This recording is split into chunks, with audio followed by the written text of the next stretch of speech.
Mesdames, Messieurs, bonjour et bienvenue dans ce journal. Voici les titres.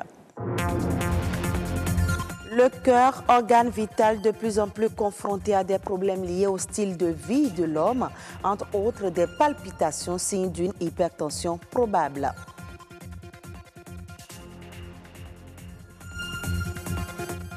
L'huile à moteur après usage se retrouve dans la nature et constitue un problème pour l'environnement. Le recyclage, la meilleure solution.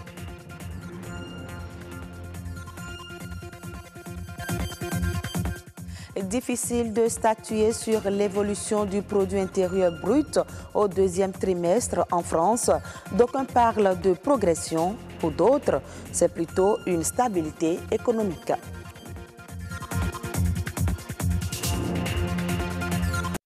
Mesdames, Messieurs, merci de votre fidélité. L'abolition de la peine de mort est en progression en Afrique subsaharienne ces dernières années. Ces efforts sont porteurs d'espoir.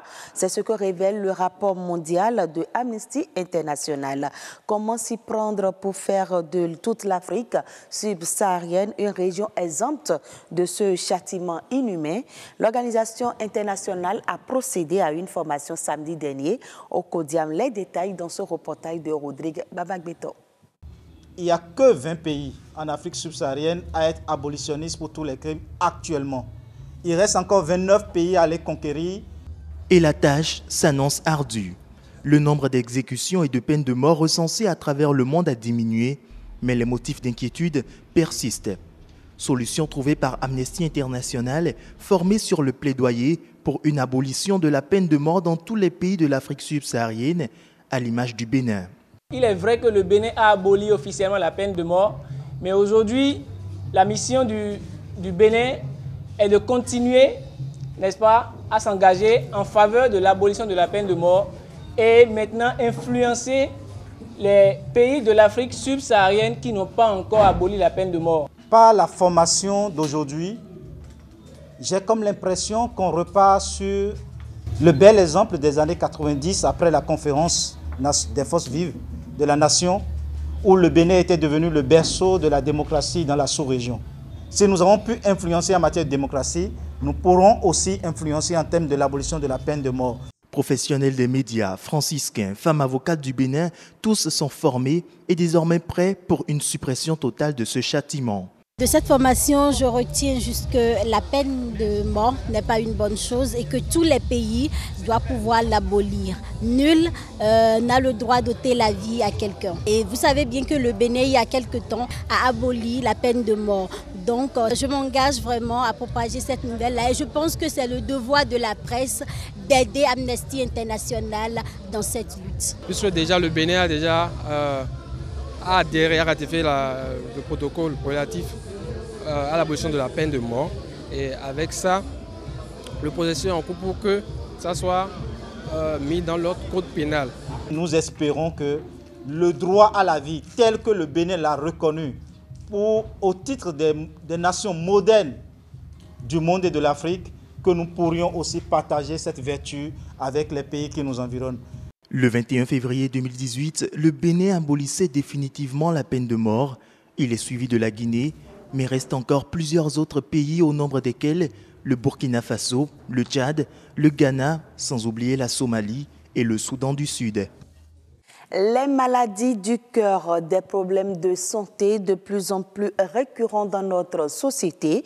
Les palpitations y figurent en bonne place. Selon les médecins cardiologues, elles peuvent être la source d'une hypertension artérielle dont le traitement connaît des limites dans les établissements de soins du Bénin. Plus de précisions avec Heureuse Danondé. Il y a de temps en temps que je suis des palpitations. Et j'en ai parlé à mes collègues du laboratoire. Ils m'ont dit le mieux, c'est de voir un cardiologue. Le rythme du cœur varie et les battements deviennent anormaux. Les palpitations, une sensation banale, mais qui peut être un signal d'alerte. C'est une cause fréquente de consultation aussi, la palpitation. Dès qu'on sent le cœur battre, on l'appelle les palpitations. Selon les personnes souffrant du mal, le cœur bat très fort ou encore le cœur cogne dans la poitrine. À mon niveau, c'est un peu plus accéléré. Ces expressions décrivent les manifestations des palpitations.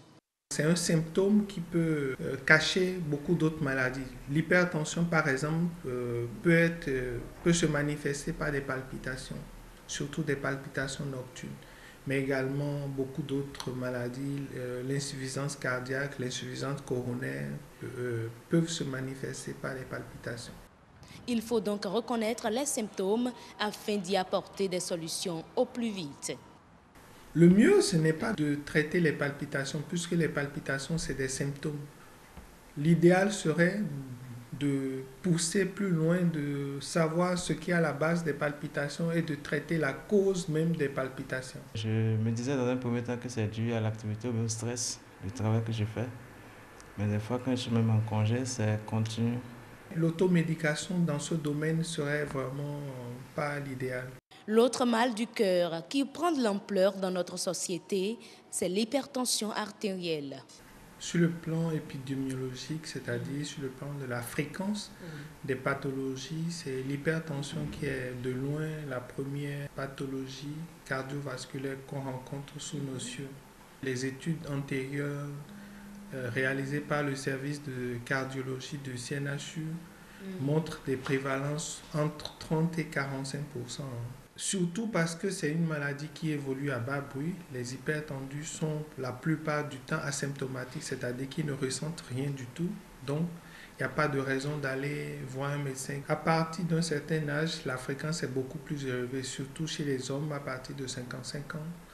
La prévalence est beaucoup plus élevée que chez les jeunes personnes. Les maladies du cœur, des pathologies qui ne font pas de discrimination entre les sexes ni les âges. Jeunes et vieux y sont touchés. Les métiers de stress, c'est-à-dire les professions qui engendrent énormément de stress, peuvent faire augmenter la prévalence de la maladie. De plus en plus, on a des jeunes banquiers, la trentaine ou la quarantaine ou plus, qui ont déjà de l'hypertension artérielle et voire même des complications. On a des gens de moins de 40 ans qui font des accidents vasculaires cérébraux, qui est la complication la plus invalidante de l'hypertension artérielle. Les recherches sont très avancées dans le traitement de ces problèmes, mais au Bénin, malgré tous les efforts consentis par le personnel cardiologue afin de se doter d'un plateau technique adéquat, du chemin reste à parcourir pour réduire les évacuations sanitaires hors du territoire. La prise en charge des problèmes du cœur, surtout en phase terminale, coûte donc très cher en l'absence d'un système de prise en charge gratuite. Dès qu'il y a l'hypertrophie. L'huile de vidange se retrouve le plus souvent dans les carnivaux et autres infrastructures publiques après utilisation. Des comportements qui agissent progressivement sur les écosystèmes et détruisent l'environnement. Pour pallier la situation, les spécialistes prônent le recyclage de ces huiles. Christelle Tongodo, reportage. Parmi les déchets toxiques, elle figure en première loge. L'huile de vidange ou l'huile usagée serait un danger pour la planète. Après utilisation, elle est souvent déversée dans la nature avec ses lots de conséquences. Ça permet de chasser aussi les fourmis mangeantes. Il y a des gens qui viennent aussi chercher pour mettre ça dans les WC ordinaires à cause de l'odeur des WC. Nous, on a des tonneaux et on les renverse dedans. Si nous on renverse ça là, mais certains viennent chercher ça. Ceux qui font les pavés, là, les briques pavées, et ceux qui utilisent les moulins à maïs. L'huile de vidange, c'est de l'huile déjà utilisée et on la jette dans la nature. Et quand on les jette où? On la jette par terre et ça s'infiltre dans le sol avec la pluie et ça va carrément dégrader la nappe phréatique. Et souvent, les gens les vident dans les caniveaux. Et quand on les vide dans les caniveaux, l'eau de pluie amène cette huile de vidange dans les rivières. Et quand ça se trouve dans les rivières, ça va asphyxier les alevins, les poissons. Ça va asphyxier également les autres éléments qui vivent dans la mer. Au Bénin, la quantité d'huile vidangée le mois est en moyenne de 2 millions de litres, soit 24 millions de litres d'huile à moteur par an, selon les récentes statistiques de l'Institut national de la statistique et de l'analyse économique, INSAE. Au vu de ces données, La solution va résider dans le recyclage des huiles de vidange. Je crois que la solution la plus simple, c'est d'aller faire le recyclage de cette huile de vidange.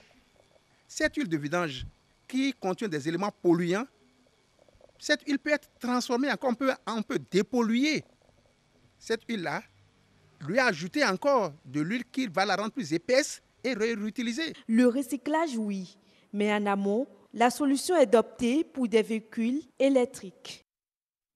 Hors du Bénin, en France, il est difficile de statuer sur l'évolution du produit intérieur brut au deuxième trimestre. Pour l'Institut national de la statistique, c'est un progrès.